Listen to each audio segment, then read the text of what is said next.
এটা তো মিক্স। হ্যাঁ মিক্স। এটা আবার প্যাটনেট। কোনটা এটা? এইটা। আর এটা গাভি গাভি। হ্যাঁ গাভি।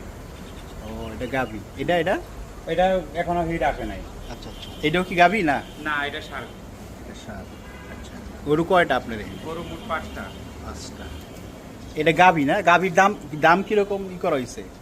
এটি যখন ছোট আনছিলাম, ওই যে বাছুরের মতন আনছিলাম, তখন শুধু 60,000 টাকা দিয়ে দুইটা আনছিলাম। এখন এটার দাম কত চান? এটা তো মিক্স 1.5 লাখ। 1.5। এটা ওজন কত হইব আনুমানিক? 4.5 মণ। 4.5। আচ্ছা, এগুলো বাকি সব। এটা গাই গরু, এই যে এই জন্য দেখতেছি। আপনারা একবার গাই গরুর চিন্তা করছিলেন না? এটা তো ছোট। এটা কত চান? ওটা 1,30,000। 1,30,000।